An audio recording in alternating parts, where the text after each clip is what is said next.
bomb. Always seem to get the time wrong. Time wrong, I blow up and then they're all gone. All gone. So sick of saying hold on, hold on. A broken state, shaking the ground beneath, running from everything, seems to be the path I lead. And now I'm beating on the floor, wondering why I feel like a ticking time bomb. Time bomb, always seem to get the time wrong. Time wrong, I blow up and then they're all gone. All gone, so sick of saying hold on, hold on.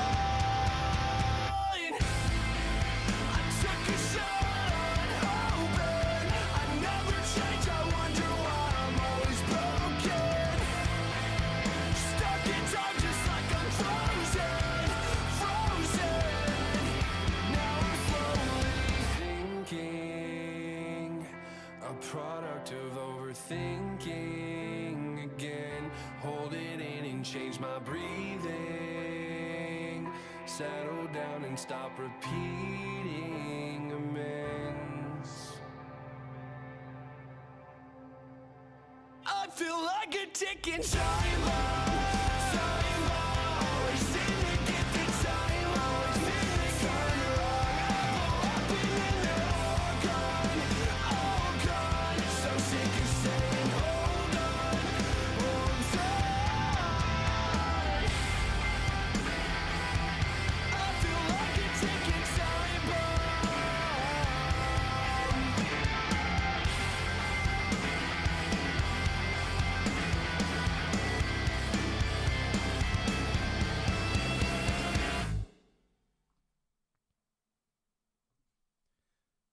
Hello, everybody, and welcome to Post-Mortem. City have just beaten Brentford 1-0, and it was a lovely time had by all, was it not? Well, I guess it wasn't lovely in the manner in which it happened towards the end, but you know what I mean?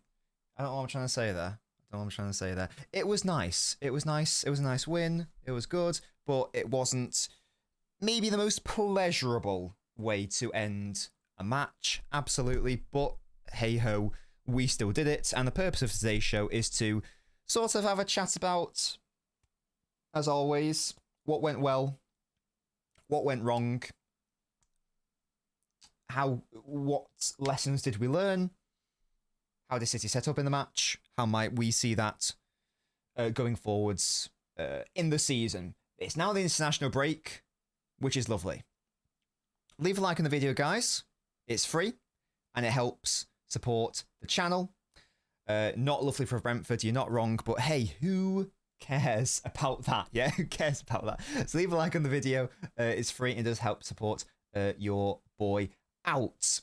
We will, of course, as always, be doing a What's It. I'm coming for your family. Just had to tweet. They've got 10k views. Excellent work, Kazoo. We're talking about everything, essentially. How are we all doing today? Hopefully good. Yes. Rahina, yes, Savio had an interesting game. Lots of people left frustrated by his performance. I can completely understand that. I will say I don't think that any City player was bad today. I don't think any player was, detrimental to City today.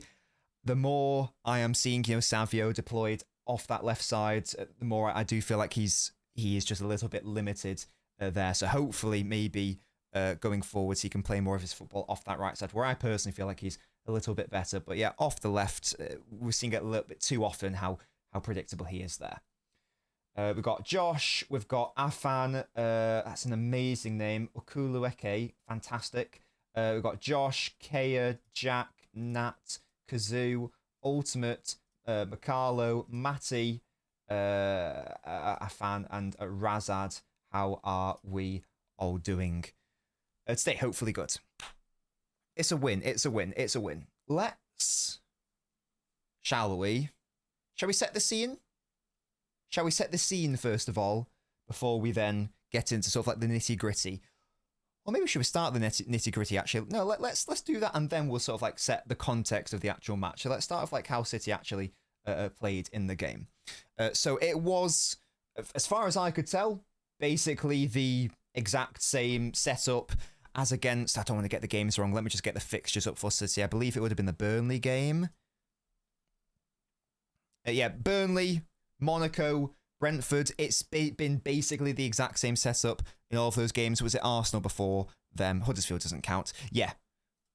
So the last 3 games have all been identical setups, basically, with slight variations, but overall, ultimately, they've all been the same. Yeah, it's been a 3-1-6 sort of shape from City. It's not a shape I like. I made my thoughts about this known last season. I'm not a fan of it. I don't like having a 3-1 build. I think that it's better to have 5 in that rest defense rather than 4, but I understand the use of it when you know you are coming up against a back 5 team.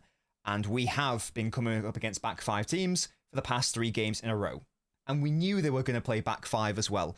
We knew that's what Burnley... I don't know about Monaco, to be fair. I didn't look into Monaco enough. But we knew that Burnley were going to do that. We knew that Brentford were going to do that as well. It makes complete sense to do that. Even though I don't like the setup overall, I get it. I understand it. You want 6 bodies on the front line, overwhelm the back 5, push them back. And thanks to this guy, it's another 3 points from City. 9 goals. 9 goals. We are finding him. We are facilitating him. We are making the best out of him as well, which has been absolutely beautiful. Yes, that was the shape. And who played at right back against Burnley? It was Nunes, wasn't it? So we had Nunes, Stones, Nunes. We haven't really seen Kusanov in that role yet because he got injured before we started to play like that, really. We saw him wearing like the right back to right wing sort of vibe. I wonder whether this is now what Pep believes is his best starting 11, or is that just because of the current injuries that we have and he's waiting for Shirky to get back to full fitness before he then changes again? We'll obviously have to wait and see. I don't know, but it's just interesting to see that how consistent some of these lineups have been. We chatted about this in the watch along. If you weren't here, I will be repeating some stuff that we mentioned on the watch along. Pep seems to have decided what his spine is of this team. That seems to be the consistency. LB Raid, big up to LB. Absolute cutie patootie. Absolute boy. No, I've not even spoken on the LB news. I've not spoken on the LB news yet, guys. This just in. He's a fraud. Yeah, but you guys already knew that. That's not news. That's olds. Rodri's actually fine, isn't he? Let me get the verbatim tweet up.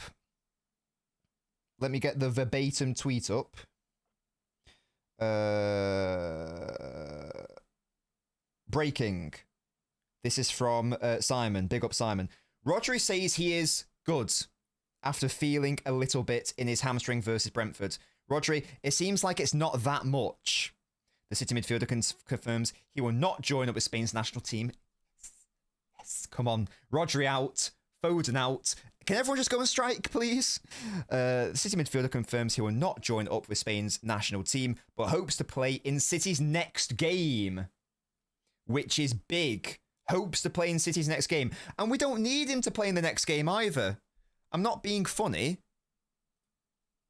We should be able to cope without him at home against Everton. Now, they have just beaten Palace, who are unbeaten in a million years. So if he can start, fine. But the beauty of it is he's saying he could play the next game. I don't think he even needs to play the next game. I would much rather we run Nico for the next 2 games, actually. Maybe Aston Villa is the game that you start him in. But I would love to see him...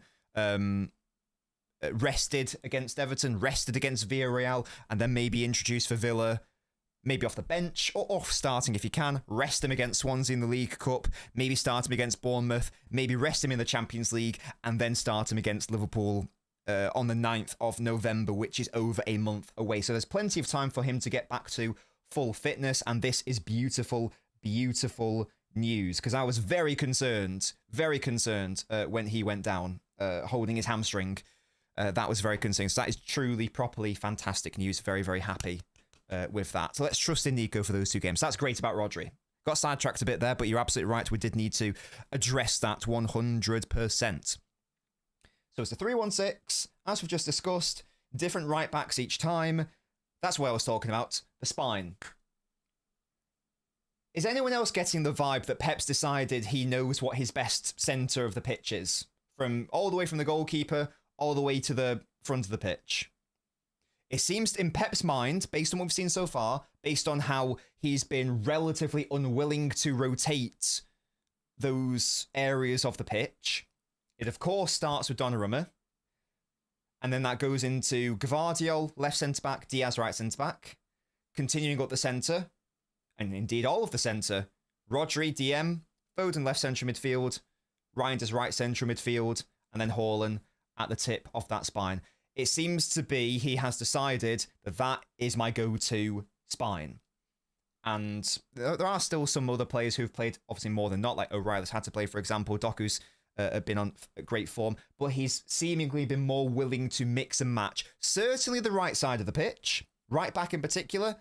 Left back less so because we don't have the options. Right wing a lot. We've had Bernardo there. We've had Bob there. We've had Savio there. We've had Foden there.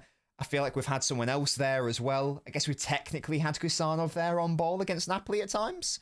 That one's a bit up in the air. Doku's a bit more locked in off that left side for now anyway. Who knows what'll happen when Marmoush comes in.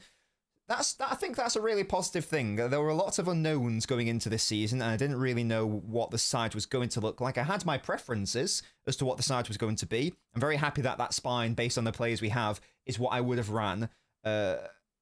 Ideally, I would have Kusanov instead of Diaz, but we'll get on to Diaz in a moment, who is really thriving in this more defensive-oriented City side. So that's just something to note, how consistent we have been with that centre of the pitch. Bit more mix-match out wide, of course.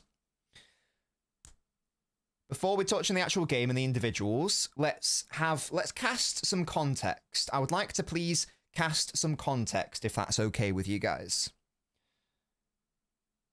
Before this game, we had gone to Brentford 4 times in the Premier League. 4 times. And we'd only won 2 of them. That was the first time we went there. And that was also the year where we won the 4th Premier League, so 23-24. We lost the other time. We drew. I think we bottled a 2-goal lead the other time, didn't we? I'm pretty sure that was a thing. So we don't have a good record at Brentford, first of all. That's an important thing to say. We know, even though they don't have Thomas Frank, this is still Brentford. And if you think about how Brentford play, how do Brentford play? And how do City play? And what are City's biggest weaknesses? What are our biggest strengths, etc.?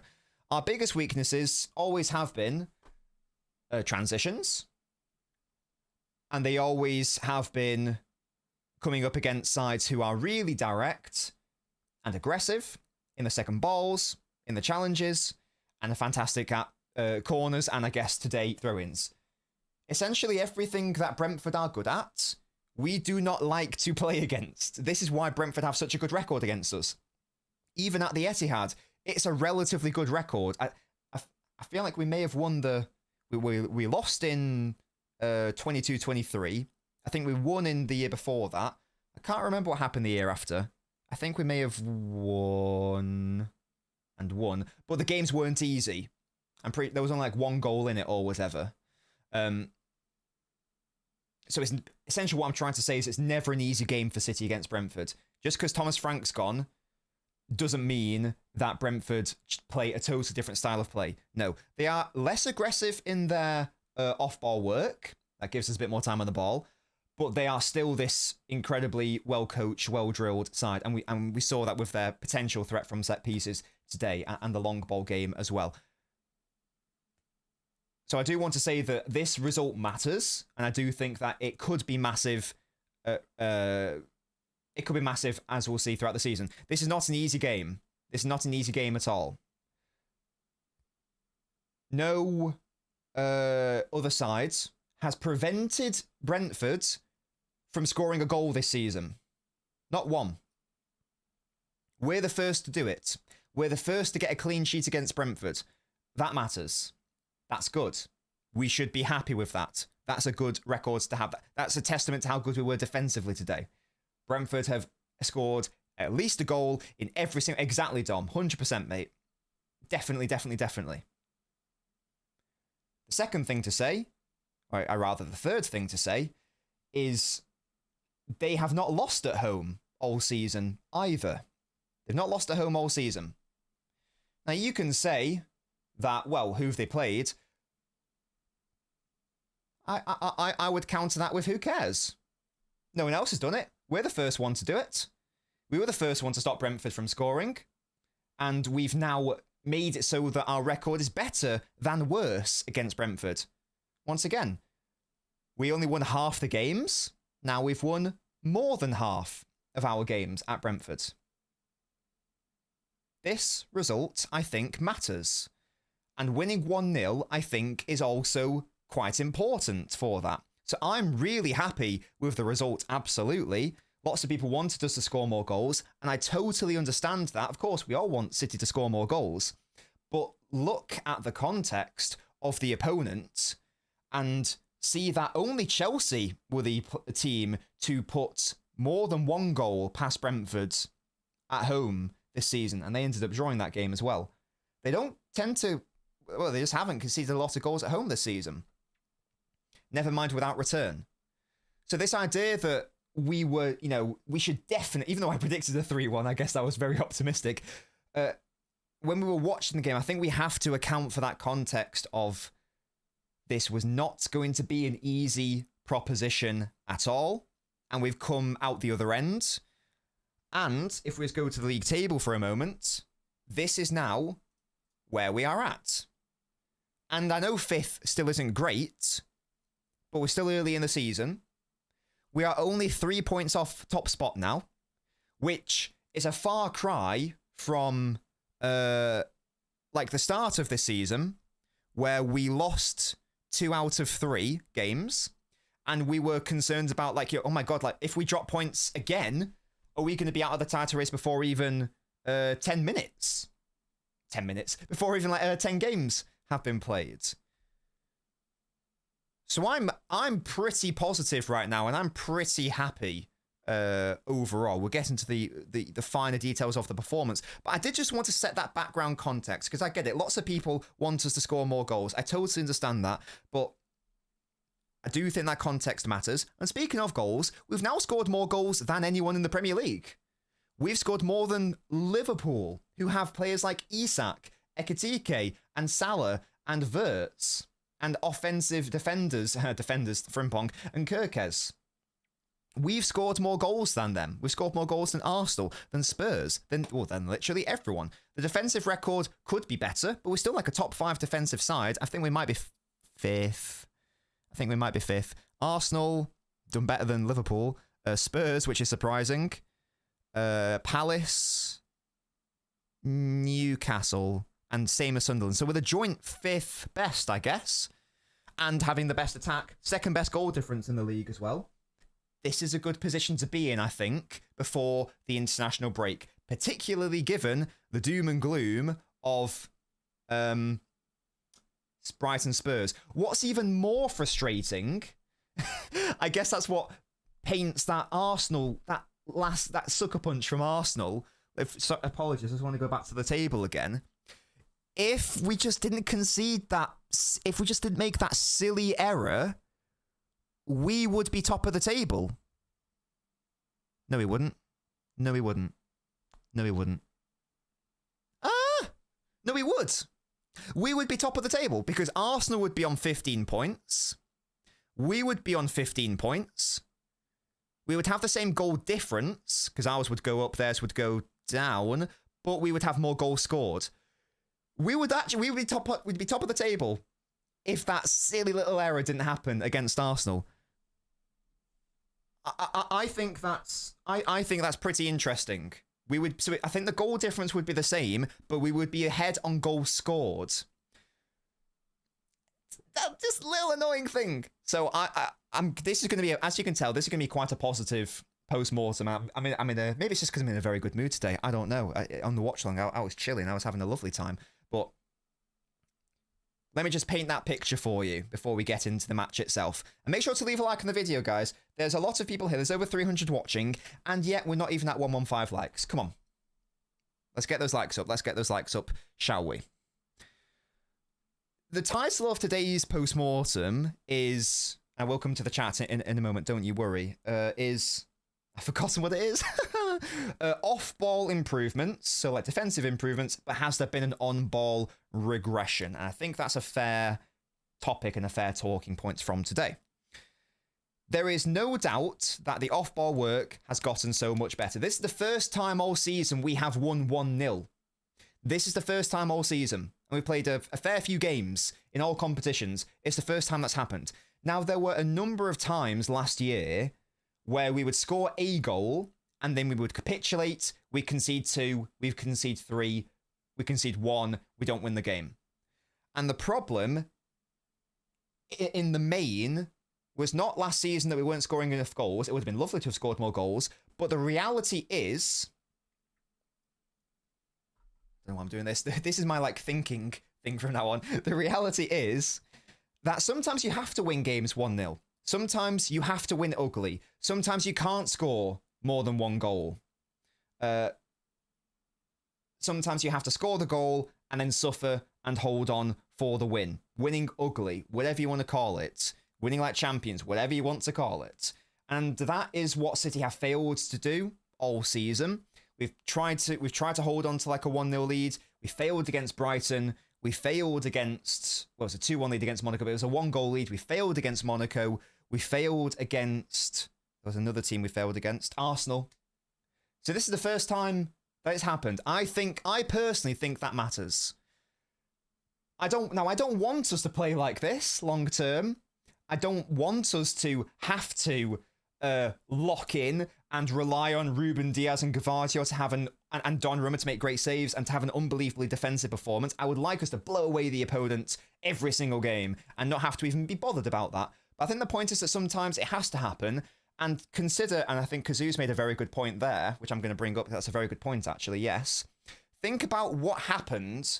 Big up, thank you so much, True Citizen, for your support. You're a beautiful human being. Welcome to the Ultras Club, mate. You are now an Albino Ultra. One of the OGs. Been here since 2020, I think. True Citizen, is that right? Your random footballer is Deco. Love that for you, mate. Thank you so much. It means the world. It does mean the world. This result does not happen last season. No way. No way. We capitulate at some point. As soon as Brentford in that second half put the pressure on us last season, we bottle it. We make silly errors. I mean, we did make a couple of silly errors today, but we make properly silly errors, like bozo errors, like giving away a penalty or giving away the ball in a mental area. We concede a goal. We don't win the game. We maybe even lose the game if that game happens last season. I think this is a very good point by Kazoo.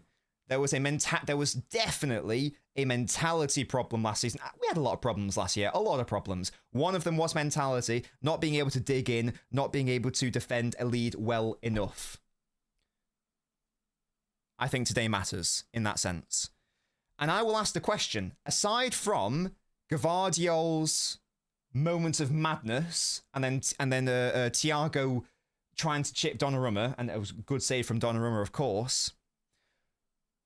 And I guess two qualifiers here. And apart from like Donnarumma's moment of madness where he nearly kicked it off the player into our own net, I think it was a corner, so it must have come back off Donnarumma, so it must have been done on target.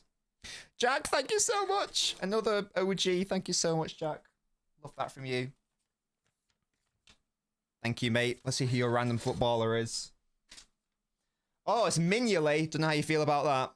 I don't know how you feel about Mignolet. Thank you guys so much. 2 of my OGs supporting the channel. Love that from you. What was I saying? Yes.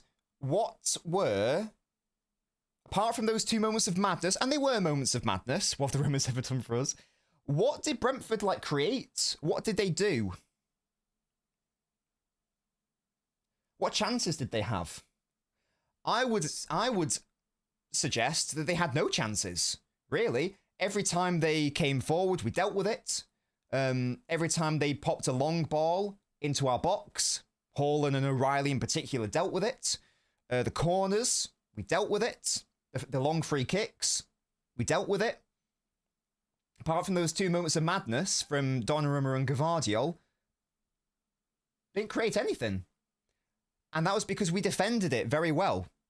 So I believe our defence deserves a lot of credit, in particular Ruben Diaz, who was, in my opinion, he was catching the criticism was bordering into slander, or libel rather. I didn't like a lot of what was being said about Diaz. I understand some of the frustration with his game, but we were playing in a very different manner that didn't necessarily suit him. Look what happens when you play in a manner that actually does suit him. This is his bread and butter, playing like this. He would go mental in like a proper, I don't know, like maybe not Atletico Madrid anymore, but like a prime Atletico Madrid Simeone side. Like Diaz would go absolutely ham in that sense with his box defending, and he's really coming into his own with these more we need to hang on to the win sort of performances. So I'm very happy for Ruben Diaz in that sense. I think that he had a lot to prove. Whether that was right or wrong, he had a lot to prove. And I'm very happy that he's looking really good as a consequence. So that is a lovely thing. And I'm very happy with that from Diaz. Even though I don't like us playing like this, it does benefit Ruben Diaz. It does benefit Donnarumma. It arguably, I'd say it benefits, I would say any game state benefits Gvardiol, but it certainly benefits those players. They didn't create anything, did they? Or if they were going to do it, Gvardiol intercepts, or Diaz intercepts, or Donnarumma just comes to claim it because it's like a nothing ball, so he easily claims it. I love that, by the way, when he came to claim it and he fell to the floor in like the 75th minute. That's the shithousery I need from my goalkeeper. Love that. Love that. Yeah, that was good. Defensively, solid, sound. Even fullbacks did well. I didn't like what Nunes did that one time where he tried to dink it over the left winger. That was stupid. But overall, apart from that, I thought it was solid defensively. O'Reilly was solid defensively. The midfield, now sadly, Rodri went off. We'll chat about the... You'll notice I'm starting with off-ball because I feel like that was the main story of the match. We will get onto on-ball and like, did we create enough and all that sort of thing.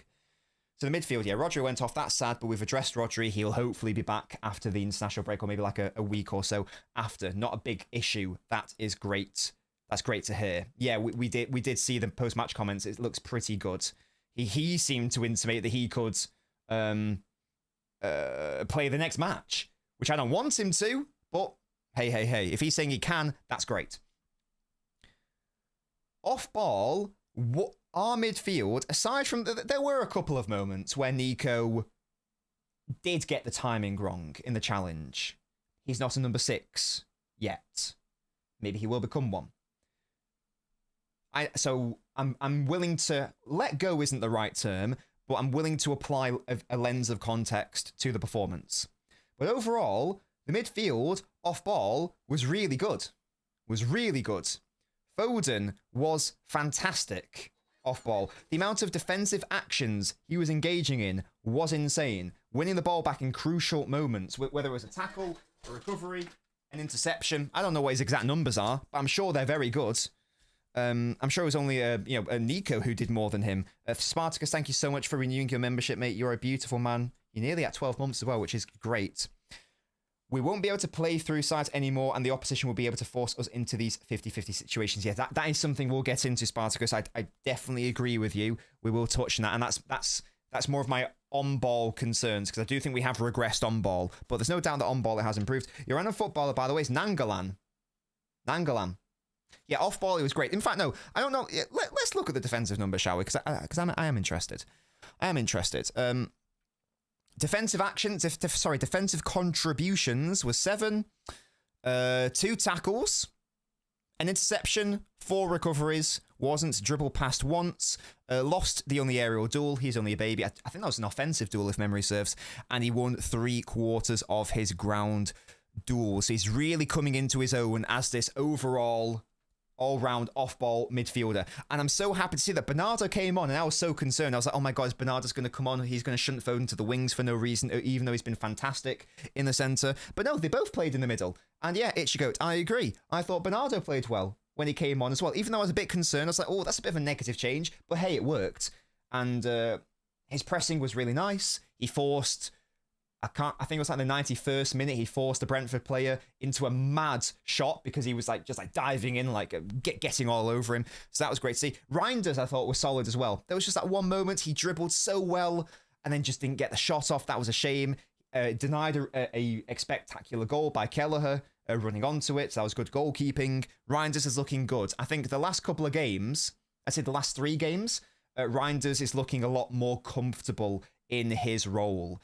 And that midfield as a unit, as a collective, is looking much more comfortable in their respective roles. I'm a happy Nobbins, as you can tell. I'm very happy because I kept backing this midfield as a concept, and I'm so happy to see it working. I know I have had no input on it, but I like to think that it's like, you know, your child doing well at school, even though it's not like that at all. But, you know, it's funny. Haaland off ball has been great this season. He's been great this season. He's sometimes our best defender at times. That's great. We all know about like the pressing work of, you know, Bob, Savio, Adoku's come along miles this season as well. So off ball, I don't have many complaints. I don't know if I have any complaints. Does anyone have any off ball complaints? Apart from Gvardiol's weird moment of madness. Because I can't think of that many. I thought we looked pretty solid. Overall, yeah. Let me know. Let me know if you guys had any concerns that I've missed. I can't think of too many, to be fair. I can't think of too many off-ball. I have touched on like the Nico. Could he do better in some of those challenges? And yes, he absolutely could. But I'm trying to be fair with the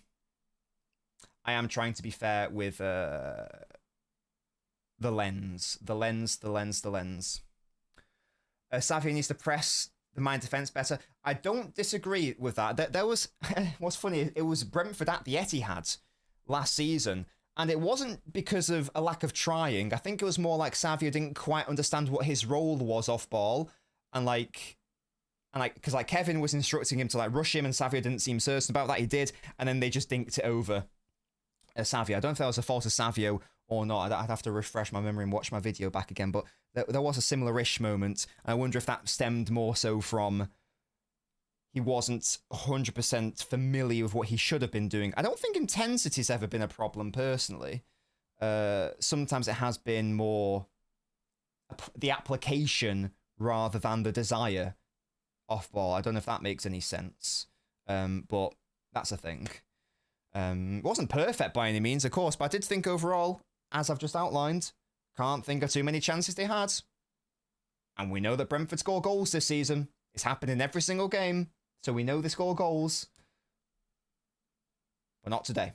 Not today. We love to see that. We really do. Let me just come to the chat before I move on to on-ball stuff. I've yapped a lot there. So let me, and then we'll come to on-ball, because I do have some concerns with the on-ball work. If you are just arriving, make sure to go back to the start of the stream, because I was very positive at the start. I don't want people coming right now and thinking that I'm being negative after a win. I do have some complaints, though, as always. But overall, given the context, given the off-ball work, given the fact that we know defensive work was our main weakness last season, that was the key reason why there were games where we were 3-0 up and we didn't win the fucking game. So that's why I'm particularly buzzing about performances like this, off-ball anyway. Savio will cook once we get Ait-Nouri on the left to be on the touchline, says Thunder. I don't know if Savio would go up that much. I mean, is Spartacus here? He's the Savio expert, let me know. I don't know if his skill set is suited to... Because if the idea is that, you know, get Savio into like those central areas that Doku likes, I don't know if that's going to be that valuable for him off the left. I can see it off the right. I don't know if I can see it off the left though. What do you guys think though? I don't know if I can see that personally. I do like Semenyo, to be fair. Nice profile picture, by the way, Thunder. Yeah, we definitely. In fact, I'm going to put that. As I throw that, I'm going to put that piece of paper here, Spartacus, because that's a very good point that I do want to address. Definitely. he should be a second pivot. This, in an ideal world, I totally agree. In an ideal world, this season, I think what would have happened is Rodri is the out-and-out DM, starts basically every game he can. Nico comes in as the 8th for most of his games, and he learns the general vibe of how City play and the general system, whatever, before having to get thrown in at DM. Sadly, we don't have that luxury because Rodri keeps getting injured. Or like it's his post-ACL season, and he's having more of a, seemingly, is having more of a Van Dijk post-ACL recovery than a Timber post-ACL recovery. Van Dijk was bad for a whole season, Timber, not a problem. So different players react to injuries in different ways. It looks like Rodri's more so the former rather than the latter. And I think that is hindering the ability to do this in the main. Because if you start them both and then like Rodri gets injured, then all of a sudden you're a bit shafted, aren't you? Whereas if you bring on Nico, it's a bit of a different dynamic. So, but I do agree. In an ideal world, we would maybe see this, and maybe even like trickier games. Newcastle away, Real Madrid away. Maybe we could see that if they're available. Gundo, Spartacus, what's going on? Quan doesn't like the front press. That's reasonable. Oh, sorry, Dom, you're talking about Foden. Oh.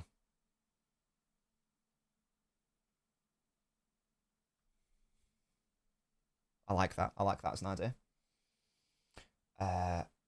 Nico's positioning does not find free space. Yeah, it does need to improve, definitely, but he's not a 6 yet. He could be one.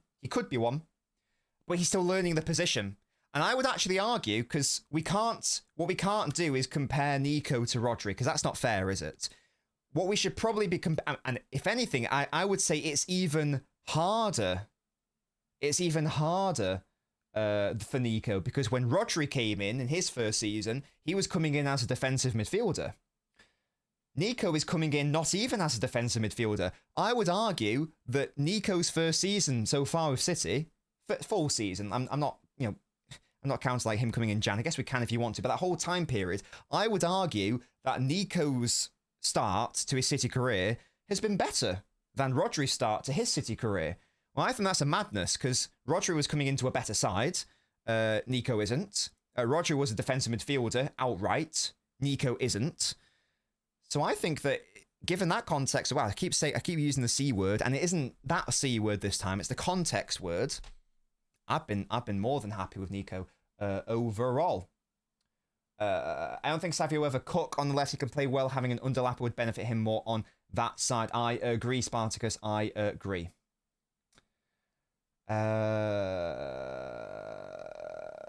Kovacic does exist. Yes, indeed. Yes, indeed, he does. So that's all the off-ball stuff, which is lovely, lovely. Let's get to 115 likes, though. Come on, guys. Keep it coming. There's still over 300 people watching. That's beautiful. That's lovely. I love all the support. I love each and every one of you. Apart from... who am I going to target here? Who am I going to say is a knobhead? I don't know. The knobbot. I hate this guy. Fucking hate this guy. Little bastard. Little bastard, yeah. Always telling people to like the video. Little swine.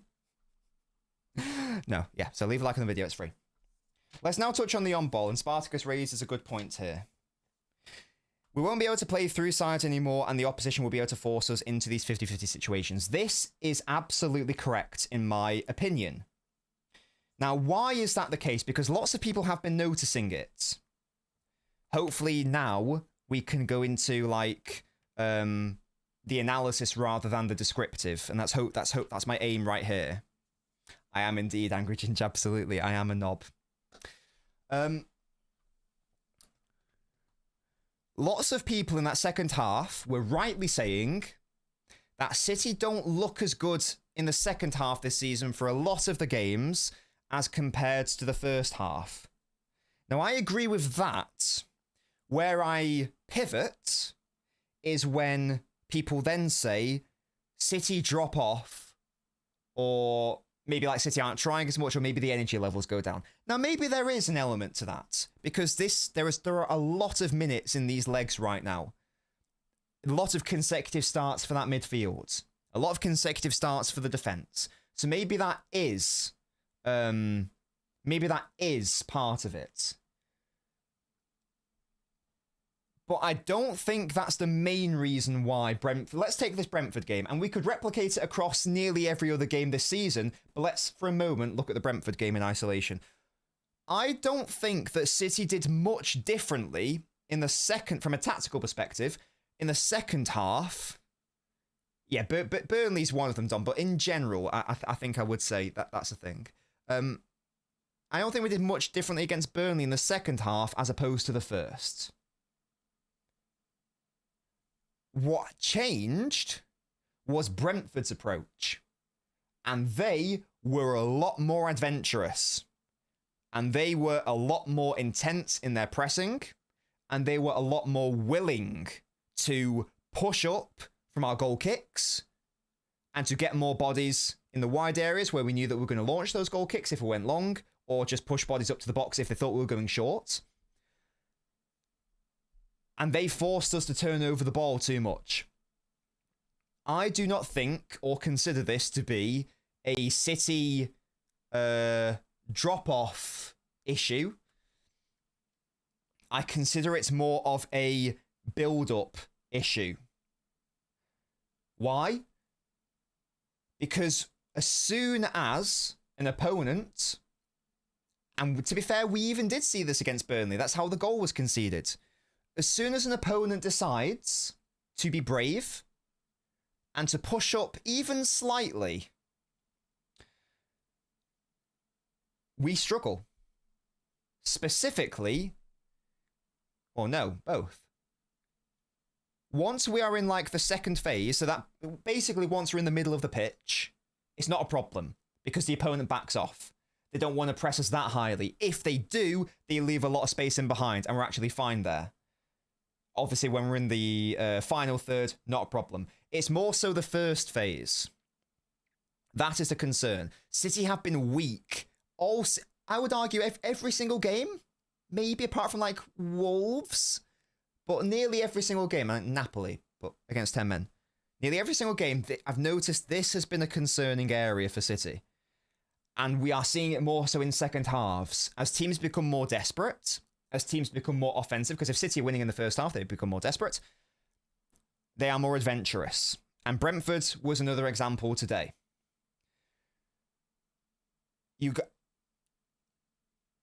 I'm trying to be very careful with my words here. The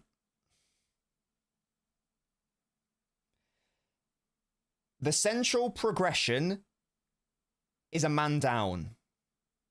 In net terms, the centre of our build-up patterns in phase 1, we are at a net negative of -1.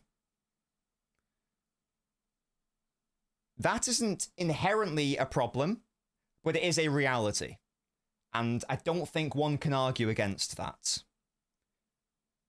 I'm not here to say whether that's a good thing or a bad thing, but I am here to say it is a thing. So what's the solution? Well, one of the things that City have been trying to do is build out more so from the fullbacks, rather than going through the centre. One of the issues with that, however, is that right now, we aren't playing... I don't know what the right term is here. Absolutely elite first touch fullbacks. This leads to heavy touches. This leads to losing the ball.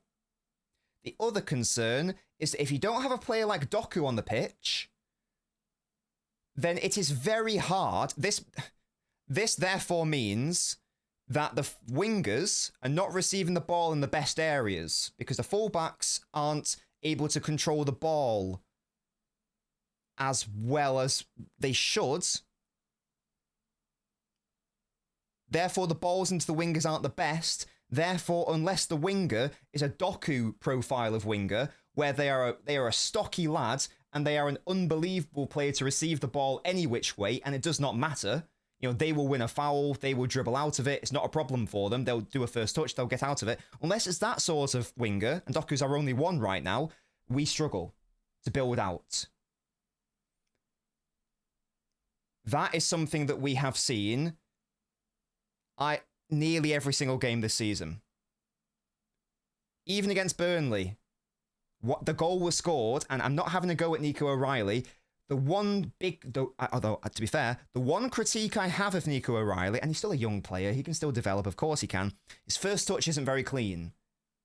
Under pressure, anyway. This is maybe where Ait-Nouri gets the nod ahead of him. Potentially, I don't know. But he doesn't have that killer touch. Nunes certainly doesn't either. This is creating issues. The solution is to... I guess in an ideal world, the solution would be to make the centre better for progression. But we can't do that. And this is why I'm trying to word what I'm saying very, very carefully. Because I don't want to be accused of having an agenda. This is a problem because of the goalkeeper. That is not Donnarumma's fault. That's Guardiola's fault. So I'm not putting this at the door of Donnarumma, but it is a reality that we are down a man in build-up from the centre. That is a fact. That is not Donnarumma's fault. I'm not having a go at Donnarumma. And that's why I'm being very, very careful with my words. Being very, very careful. Because I know that people get the wrong end of the stick when I talk about Donnarumma. But we are a -1. Partica says -2. So there has to be a solution somewhere else on the pitch. And that is the reality. That's the reality for City for the next however many years. So there's no, even on talking about it, there's no point about properly complaining about it and saying, oh, that's not good enough. Irrelevant. That is City for the next 5 years minimum. The solution is to find other avenues. One of those avenues is to try to go out wide. That's what we've been trying to do. But either the touch isn't clean enough from the fullbacks because they're being put under pressure, or the winger isn't receiving it in an optimal position. And right now, outside of Doku, please let me know if I'm forgetting anyone, I don't think that we have any other wingers at the club. No. If we include Cherki, he could also be that guy.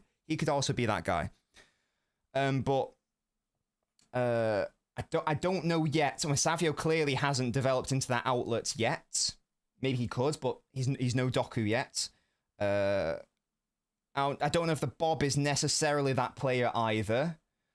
Marmouche is certainly not that player.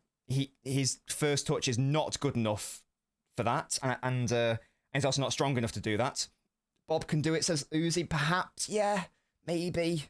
Definitely from a touch perspective, he does have a low centre of gravity, so maybe that's the thing as well. The problem with Bob, though, is that Nunes is there. We know he doesn't have a good first touch, so Bob isn't even really able to receive the ball in those areas. So we haven't even really seen it enough. We haven't even seen it enough because he's not getting it from the fullback. So that's my only concern. That's my only concern with today's game. And it's not just this game. Let me just get the games up. We saw it today. Did we see it against Monaco? I don't think we saw it against Monaco. We did see it against Burnley for their goal. We didn't see it against Huddersfield. We obviously saw it against Arsenal. Didn't see it against Napoli because 10 men. We saw it against United. We did go 3-0 up, and at that point it's irrelevant, so that is a good thing. But nevertheless, we still saw it in that game as well. So this is a bit of a recurring pattern, and this is an area that we do need to shore up. Now, maybe that just automatically excels and goes up a level when if O'Reilly improves his first touch, which could absolutely happen, or if Ait-Nouri just starts, or if John Stones starts at right back, or even though I don't necessarily want him to start at right back, Rico Lewis is also that guy, certainly in terms of his first touch.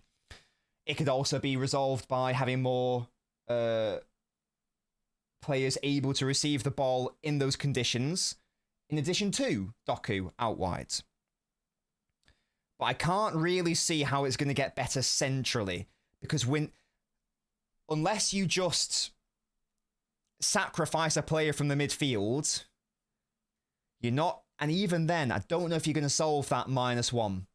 I don't know if you're going to do it. So I think that we basically just have to accept that it's not something that can be resolved. I can't see a solution, really. And I think that the solution is to look out wide instead. That's a conclusion that I've alluded to a lot on this channel, but that I've not really wanted to outline in real terms because I can't be bothered with the grief, to be fair. But I think that's a fair summation of what I've just said there. I think that's reasonable, to be honest. I think that's fine. That's my only concern. And that, in turn, impacts Phase 2. That impacts Phase 3. Because if we're not succeeding in Phase 1, we're not going to succeed in Phase 3. And that's why in that second half, I can't remember us doing anything. Did we even have shots in that second half? We had a shot, of which I can't remember. Bob had a shot. One shot in that whole second half. And that was because we just couldn't get the ball into dangerous areas well enough because of that build-up concern. Something to iron out, something to keep an eye on as the season progresses. It is an impact of bringing in a totally different sort of keeper. It's not necessarily a bad thing. We'll have to see whether the positives outweigh the negatives long term. Right now, we are seeing both the gains and the negatives of it. We saw a great save today. We saw a poor build-up. We saw a weird moment of madness, which was just like a moment of madness, to be fair. We shall see. This is why, and I'm excited to see how Pep is going to resolve that. What's the solution going to be? Because he knows this. He obviously knows this. Like this, what we're discussing right now isn't groundbreaking. We haven't discovered this on this live stream together over the course of this season. Like, Guardiola would have known that before making any signings. So he has a solution. He has a plan, clearly. We're just yet to see it right now. I trust that we will see it. I hope that we see it. It's a thing. It's a thing. So those are my only concerns on ball. These aren't new concerns, though. These are concerns that are recurring and keep happening over and over and over again. I don't really have anything else. You guys know my thoughts on Savio on the left. I think that he's a bit wasted. I do think that he's going to be more effective off the right. So next game, I'd love to see him start off the right, if possible. Be interested to see where Shirky plays when he comes into side, because we've established that we have that spine that we think is locked in for the next however many games, unless like injuries happen, or maybe not. Like maybe Pep sees something entirely different. Maybe Shirky comes back in and I don't know. He benches Foden. I don't know. And that's not going to happen. But maybe something mental like that does happen. I'm not sure. Before I come to the chat, is just like anything else like generally that we need to chat about before we just move on to like some overarching individual questions? I think we've covered every player. We've covered every phase. We've covered the problems on ball. We've covered the benefits off ball. Touched on the Rodri injury, which isn't as bad. Anything else to say on that? Haaland's a freak. I haven't really talked about Haaland. Absolute freak of nature, this guy. 9 Premier League goals. Did we establish 9? Insanity. I don't know how many goals he scored. I don't know how many goals he scored like this time in his treble-winning year. I can't recall how many it was, but I mean, he had a mental start that year. That was a record-breaking start, wasn't it? This is good. It's not just the finishing. It's not just the goal-scoring. Everything is so good. Everything. The strength, the hold-up, the link-up, dropping deep when he needs to. The defensive contributions. It's all so lovely. Also lovely. Slow start, says Jack. It's great. I'm really happy with Haaland. Very, very happy. He could have his best ever season as an overall player. Definitely. I've seen glimpses that Foden can have his best season as an overall player. no, not glimpses isn't the right word. I've seen evidence that this could be Foden's best season overall. I've seen evidence this could be Haaland's best season overall. I've seen evidence this could be Gvardiol's best season overall. I've seen evidence this could be Doku's best season overall. If we are to have a chance of winning the title or competing for the title, we need these players to be at their best, obviously. Now, we also need Rodri to be that guy. We haven't yet seen that, thanks to the injuries. Nico's filling in okay. I really hope Shirky is going to also be one of those players. You guys know I love Shirky. You guys know I'm desperate for him to be a starter in this side. Maybe I'm being too optimistic, but I really, really like Shirky a lot. I don't know if you guys could tell that from watching my analysis video. I'm a pretty big fan of Shirky. He's my boy. I'm very happy that we got Shirky. I'm very happy.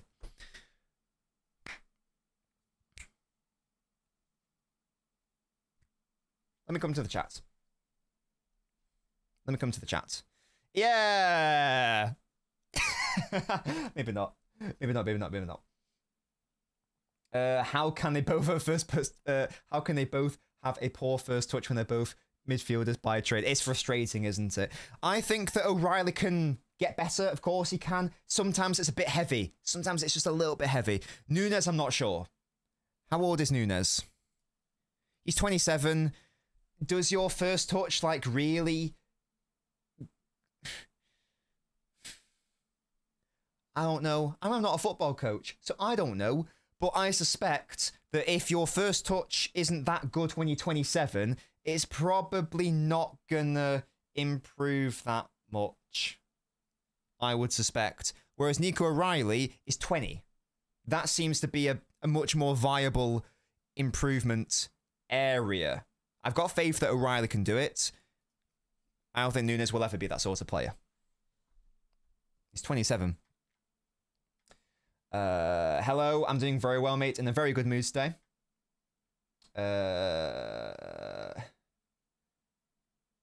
Bob making good passes says, well, I thought Bob had a good game. I thought Bob was fine. Yeah, I thought he was good. I thought that he and Foden were our most creative players. Yeah, I liked it. I don't think I'll tweet that out, because if I tweet it, then people will shout at me, and I don't like being shouted at. We won't compete, says Angry Ginge, for the title. I think we can. I think we can compete. My concern is a lack of vision, says Nintendo. I don't know if it's vision. I think it's more execution of touch, I would say, personally.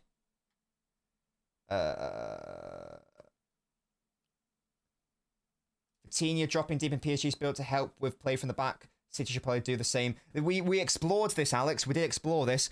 And I explored that in my analysis video as well. One of the concerns I had with that was Vitinha drops. Okay, so now there's a massive Vitinha-sized hole in midfield. Not a problem. Dembele, drop, bam. He's comfortable in those areas. If we replicate that across City, let's say Rodri, drop. Okay, there's now a Rodri-sized hole in midfield. We don't have Dembele. We have the best 9 in the world, who's a 9 at the end of the day, and is not, unless he's somehow able to develop his on-ball game even more so. If he can, then I don't know what is beyond. But he's not Harry Kane. That's what I'm trying to say. If Haaland was Harry Kane, perfect. Beautiful solution. I love Haaland. I rate his overall play highly. I don't rate it that highly, though. I will say that. We need a Haaland in midfield. It's almost like he's not a League 2 player. Yes. So far, basically every single game, yes. Absolutely. Absolutely. And how many times have we been saying, like, how many times as City fans, we've been saying over the past few years that this guy's a midfielder. Even when he's playing out wide, we've always known that Foden's a midfielder. Even when he, like, first not broke into the team, but when he, like, first was getting games for City in 2017, if you watched him in the academy, if you watched him in pre-season, or whatever, sometimes you don't need to I didn't need to see Foden play a senior game in midfield to know that he's a midfielder, because I can just see his skill set. And I can watch him and I can go, this guy isn't a winger. This guy isn't a striker. This guy isn't a left back because he played there sometimes. He's a midfielder. So I think he's always been a midfielder. Certainly his more senior career anyway, like when he first broke into the side. It was just a matter of competition in the way. He was competing with Fernandinho, with David Silva, with Kevin De Bruyne, with Bernardo Silva, with Gundogan. And then it was only when basically all of those players left that he was able to then do it, because you're competing with world-class players. Like, those players moved on. David Silva moved on. Fernandinho replaced by Rodri, of course. Gundogan moved on. Bernardo Silva's still here, but more of an option rather than a starter. And now it's Foden's turn to play midfield. So it required a lot of patience. Fair play. I wouldn't have been that patient, but fair play to him. It's now hopefully paying dividends. Yeah, big up Josh. You guys know I love Shirky. I love Shirky. Shirky or Verts. For City, Shirky. Definitely. I was so... Upset's not the right word. I was concerned with the Verts links. Because I was like, have you seen how many issues there are for City right now? We need 2 goalkeepers, maybe. We need a right back. We need another midfielder. We need all of these other players. And you want me to assign over 100... I'm supposed to be happy assigning over 100 million quid to a position that I think's like 3rd, 4th, 5th in the pecking order? That's crazy. Crazy. So Shirky, I feel, is like the perfect alternative. Good price. Still mental. Creatively insane. Yeah, Nunes is 27. Don't think he's going to improve his on-ball work that much. Spartacus. Did I address your point well enough, Spartacus? I think that's what you were getting at. Do let me know. But that's basically what I was getting at. Foden's been very good at creating all season. Even today, he was statistically our best creator. It wasn't his best game from a creative perspective. He should have done better in front of goal. We've touched on how amazing he was off the ball. But yeah, even today, like in a game where City overall struggled to create, he was like statistically our best creator as well. So yeah, he's having a really good season in that sense as well. It's a really good season from him so far. There is a world, if he keeps this up, this is my favourite sort of player to watch. This sort of midfielder. The Pedri vibe. The more, I'm not saying that Foden's as good as fucking Iniesta or Xavi, but that more sort of mould of midfielder, that is one of my favourite sorts of midfielders. More of a David Silva type, where they're involved all over the pitch. That's my favourite. That's my favourite type. And that's what we're seeing so far. I'm not saying it's to the same level as those players. Don't shout at me. Don't shout at me. But I love that sort of type of midfielder performance. Foden played the through ball for Haaland. Yeah, exactly, Itchy Goats. He always needs to play midfield. Definitely agree. Hopefully everyone will be back after the international break, yes. Would I have preferred Juan Garcia over Donnarumma? Yes, definitely. In hindsight, I'm not saying it's good, Spartacus, not saying it's good. Of course. But it's that sort of vibe, isn't it? In hindsight, because I didn't get to scout Garcia in full, my 3 preferred options in goal, and I'm not going to take them now, because now that Donnarumma is my player, I'm backing him because he's my player. But if we had like a time machine, and at the time you said to me, before he signed for City, of these 4, which would you prefer? He would have been at the bottom of the list. I've not made that an unknown fact. I had scouted Costa, and I was very happy with the concept of him. No, very happy is not right. I was happy with the concept of him. I had scouted Chevalier, and I was very happy with the concept of him. By the time I got round to looking into Garcia, he'd basically already signed for Barca, so I was like, well, I'm not going to waste my time. In hindsight, based off what I have seen, I think had I finished my scouting, I probably would have concluded that Garcia would have been the #1 choice. Because what I've seen of him so far with Barcelona has been insane. He's been an unbelievable shot stopper. Like, you think that Donnarumma's made some good saves this season, and he has, absolutely. Go look at Garcia's highlight reel from this season. Like, it's obscene, some of the saves he's made, and his on-ball work's been sensational as well. Outside of that one moment of madness he did recently, and now he's sadly injured. But I think in hindsight, he probably would have been my number one choice, to be honest with you, Alex. I still would have been happy with Chevalier. I still would have been happy with Costa. I'm happy that we have Donnarumma because he's now a City player. I'm happy with all our players. But yeah, definitely. I think that's fair, though. Hopefully back after the international break, mate. Yeah, Garcia for Luis. Moses is convinced we win the title. I love that. I'm sure Wirtz would have cooked for us, but I don't want to make that sort of level of investment for a position that I didn't think was even a top 3 priority. I didn't like it. I didn't like it. Get me? Oh, good. I'm glad I represented that well, Spartacus. Yeah, because we were touching on it in the watch, and I totally agree, mate. Totally agree. Can I time myself out? Hello.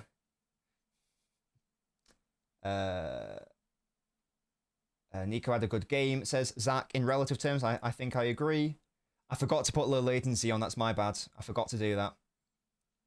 Which position would I have Shirky play? Right wing, technically, but really right centre midfield, I guess. On ball. Garcia's a beast. Absolute king. Screaming for him every day. That's reasonable. I do believe that in hindsight, I would have probably gone for Garcia as well. But I stopped scouting him because it was irrelevant. Because Barca had signed him.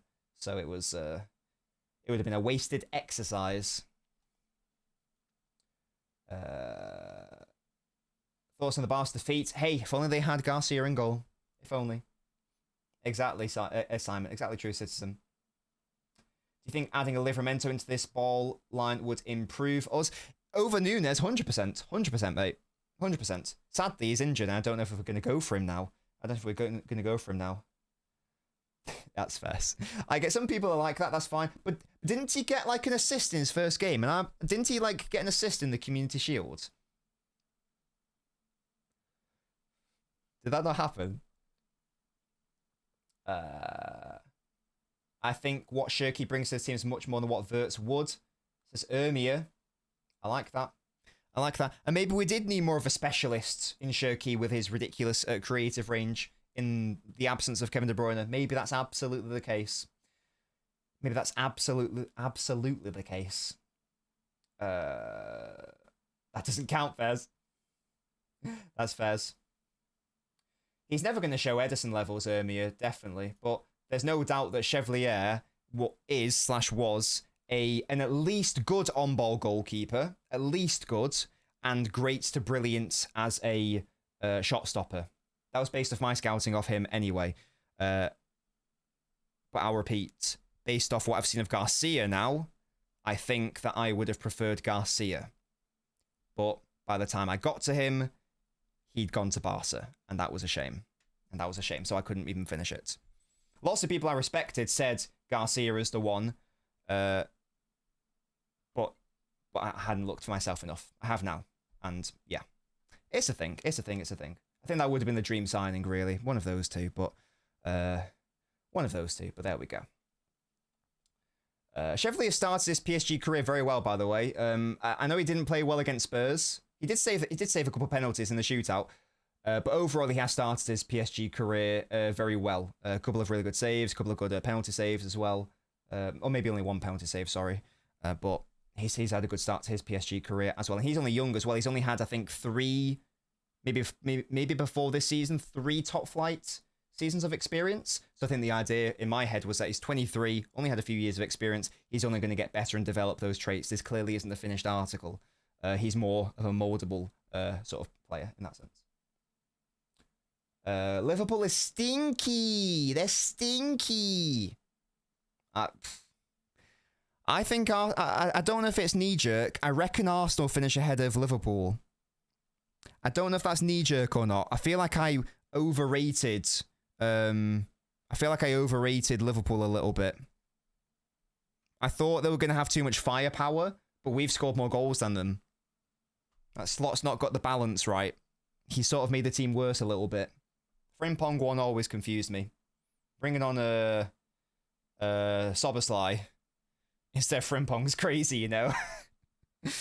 That's mad. That's fairs. True Simpson, that's fairs. Emwin says play 5 at back. Formation comes 5-3-2. We don't play back 5 though, Emwin. We don't play back 5.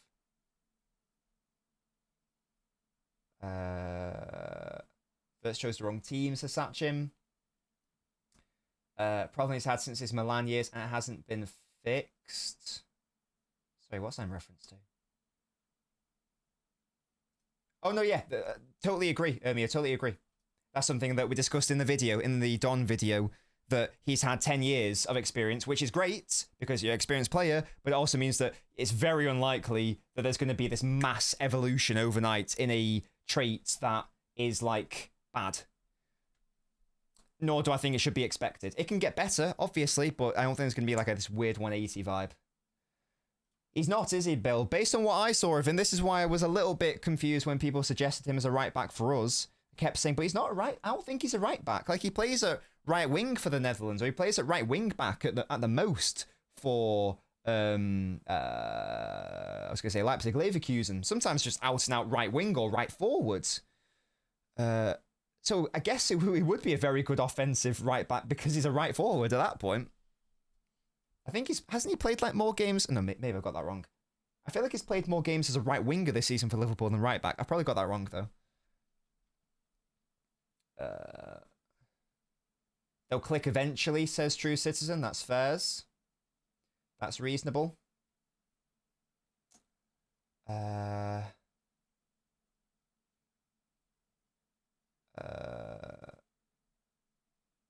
Foden doesn't work there. Sorry, I don't know what that's in reference to. Apologies. I don't know what that's in reference to. Slot played right wing, Slopside as a right. Yeah, that was the one, wasn't it? That was mad. Thoughts on Muniz for City. I do like him as a concept, but I do wonder whether we need to be going for a different sort of mould of fullback there. This has been a very good stream, guys. Thank you so much for making it entertaining, as always. I do want to spend a bit of time with Mrs. Nobbins tonight, so we're going to wrap this up in like the next 5 to 5. Let's say we'll end at 9. It's 4 minutes to 9. Let's say we're wrapping in the next 4 to 5 minutes, that sort of thing. So get your final thoughts in. Anything else you want me to touch on in the Brentford game? In short, in some TLDR, there's some on-ball weaknesses that need to improve. Off-ball, lovely. Some good individual performances. Some individual performances that could improve. But the context of Brentford, the goals, etc., etc., etc. Speaking of like Omar, what I want to do is maybe in the when the winter window opens, I was going to maybe do a right back analysis video. Maybe I was going to pick maybe 3 players. I think, was it last year? Oh no, I know there was a... No, I picked 2, didn't I? I picked 2 players, didn't I? I picked Palacios and... Guys, who was the right back I recommended last year in January? Because I recommended 2, didn't I? One was in the summer though, and then he went somewhere. Was it Simicon or was it Singo who I recommended in Jan? I can't remember. I think it was Singo and Palacios who I suggested. Maybe what I could do is, like, actually scout some of the potential right-back prospects. Omar would definitely be one. In fact, can you guys help me before you leave? What right-backs shall I add to my scouting list? I've definitely got Omar. Thank you, Louise. I've definitely got Omar, because Alex recommended him. I definitely want to look at... This is for my analysis video. I definitely want to look at Martin Fernandez properly. Alejandro Costa is my favourite option right now. He's currently my favourite option based off what I've seen. Sorry, Alberto Costa, not Alejandro Costa. Sorry, he's my number one right now. I did a members only video, by the way, about Alberto Costa. If you want to have a look at that, yes, Reed, absolutely, that's a great one. That's a great one. Wrench, I've been keeping an eye on Wrench. He's not played as much football as I'd need him to. I don't know if I'm going to add him to the list, to be honest. Vanderson, lots of people may be saying Vanderson. I'm sort of more after a younger version, because how old is Vanderson? I think he's 24 or 25. For the age Vanderson is at, based on what I know of him, he's 24, so he'll be 25 next season. I think he needs to be a bit better, given the age he is at. So I'm more after players who are sort of like 22-ish, and even younger. That sort of situation. Trent, you say? I don't want too many either. Don't give me too much work, guys. God. 100% Omar, 100% Martin, 100% Costa. Definitely Reed. I like that shout. And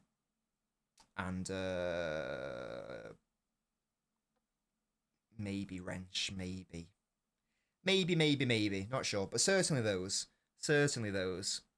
Ben White, Thunder Road, you little swine. Who do you think you are? Come into my chat with your moderator spanner, thinking that you can talk to me like that. Of course you can. Clearly you can. Oh, you want to look at the Brentford right back who played today, obviously. Sure, I can maybe have a cheeky little look at him. I will probably trim it down to 3. Yeah, this is the key as well, by the way. I will be doing the video, but I don't think that the conclusion of the video will be we should sign this player in January. I think the conclusion is going to be these are the players who are sort of leading the race for City's potential right-back options. Here's an FYI as to the players. Who do you guys reckon? I reckon it should be this player right now, but we shall see. We shall see. If we can't get Livramento in January, I don't think that we should go for a right back. Because all the names I've listed there, they're all still so young, and I don't think they're ready to start for City right now. I don't think that's a thing. I think that we have to go for like a more of a project right back though, because who's the elite option that we can go for right now? Hakimi's a no-no for a number of reasons. Timber is a no-no. I'm trying to think like what are the elite right backs out there. Trent is obviously a no-no. Who else is elite? Like truly elite. If we're saying like no, it can't be a project, it has to be ready-made right now. Who are these elite right backs? I think we're pretty weak on that trail. I've named 3 who are not attainable for a number of reasons. Dumfries ain't elite. If you speak to Inter fans, then they're not a fan. Kunde is not. I don't know if he's the mold of right back that we'd need. I think it's irrelevant. I don't think that. So we can add him to the list if you want, but let's be honest, Barca ain't selling Kunde. Reece James, Chelsea aren't selling, and he's always injured. Hakimi I've added to the list, but we're not going to touch him for a number of reasons. Cheeky bid for Reece. I think you're limited. There's no available elite right back that I am aware of. Outside of a player who I think is basically that, would have been Livramento. No disrespect to Newcastle, but it's a thing. Not convinced the City will be going for him given his injury track record. Don't even know if it's wise to go for him given his injury track record. So I've accepted that we're not getting Livramento. I've accepted that's not a thing. Therefore, I think City have to pivot because there aren't any elite right backs that are available that I'm aware of. So it has to be this younger right back, sort of like younger than 23 or younger, that sort of vibe. So there's still a lot to learn and can improve and whatnot. But there's enough evidence that they are this elite player. Now, all the players we've listed there, whether it's Fernandes, whether it's Costa, whether it's Reed, or fucking who else was it? Wrench or whoever. I don't think there's yet enough of a big enough sample size to conclude they're definitely locked in elite players. Another year with more evidence, and then. So I think in the summer, that's when we should be bringing in one of these right backs. Again, whether it's Fernandez, whether it's Costa, whether it's Reed, whether it's Omar. That was the other name I was thinking of. Whoever it is, it's probably more likely next season, next summer, and therefore next season. That's probably when City are going to be bringing in a right back. I've accepted that now. I've accepted that following the Tino injury. I understand that's going to happen. I get it. It's a thing. It's upsetting, but it's the reality of the right back landscape. We don't, Trent's gone. Timber's not available. Hakimi's not attainable for a number of moral and reasons, whatever. Other players aren't good enough. Like Dumfries, not good enough for like an actual elite right back. Not good enough. Vanderson, maybe he could improve, but based off what I have seen, I've seen. Based on what I've been told by people who know a lot more than me, he's never going to be that elite player. He's 24 years old already, so he might not develop into that player. Livramento would have been my number one choice, but he's got another big injury. How wise would it be to do that? So it may be that we need to pivot to this sort of situation. Aina's underrated. He's good, not elite, and he's not going to get any better either. There is no elite. So the conclusion, therefore, as I think I'll wrap it up here, the conclusion I think I've reached is if Livramento's off the table due to injury concerns, there is no elite right back out there that's remotely attainable for a myriad of reasons.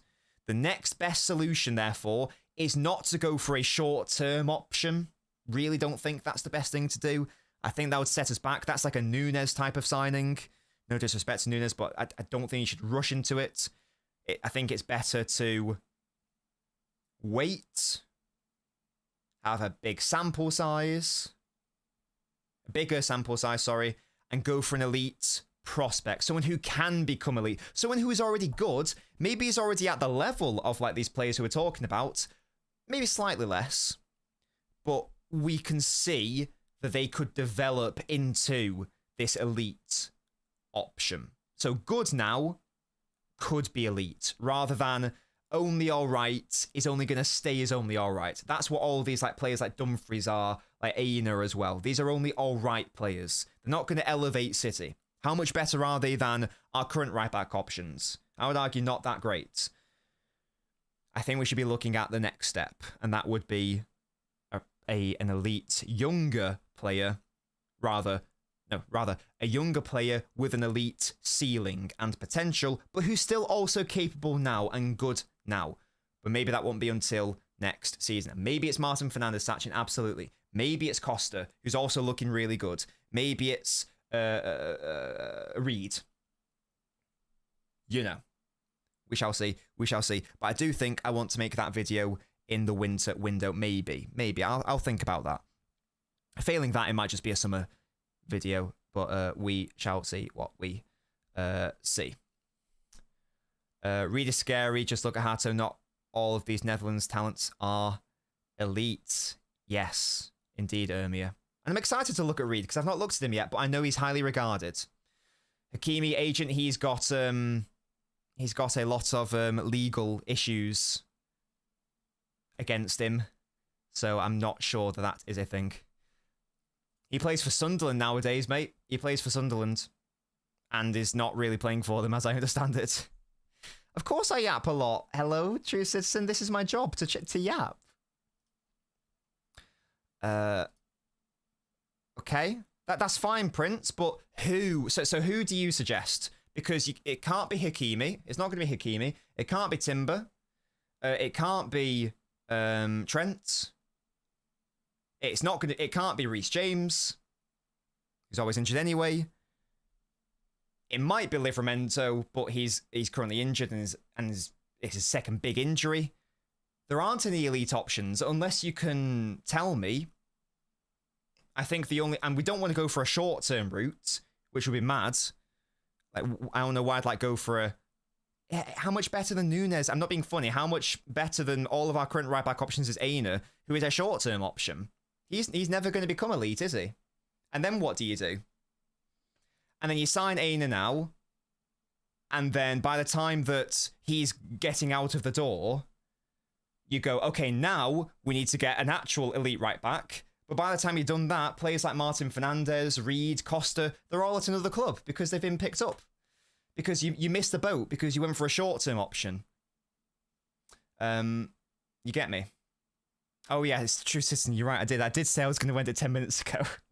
I do like to yap. I like to talk to you guys. You know what I mean? I like to have conversations.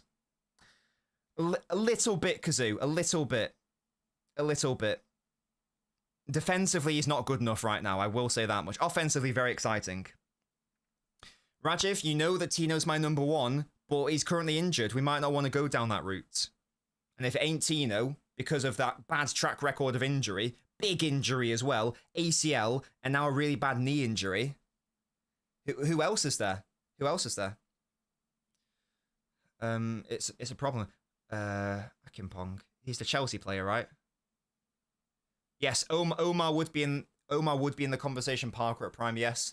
Again, he would be a project, which is a thing, but I'm just trying to establish that I think people are saying no to a project, and that's fine, but I don't think you can name this elite player outside of Tino Livramento, who's injured, and his bad injuries as well. And the only other solution is to do that. Excuse me. Right. Good stream, guys. Thank you as always. Lovely, lovely. I'm going to shoot off now. There will be a post-match analysis video tomorrow, so make sure to tune in for that. If LB wants me on LBins, then I will be on LBins tomorrow as well. I missed the last one because I was ill, but I will be up there. I will be up for it tomorrow. So make sure to join us for that as well. Thank you to all my wonderful members who make this content gig really, really lovely and make it a lot easier for me. We got a lot of lovely new supporters of the stream today. If you want to join these lovely people, then please click that join button or the link in the pinned comment. You can join for literally as little as £3 a month. You get exclusive Nobbins videos, including speaking of right backs, I did a very brief analysis video on Costa of Porto. We looked at his best moments, we looked at his data, it was really interesting. You also get to join the Hall of Fame. Shout out to Toby, Abanab, KX, True Citizen, Jack, and Spartacus for all joining the Ultras Club today and joining this illustrious list of beautiful human beings. Thank you so much for your support, as always, and I'll catch you next time. Bye-bye.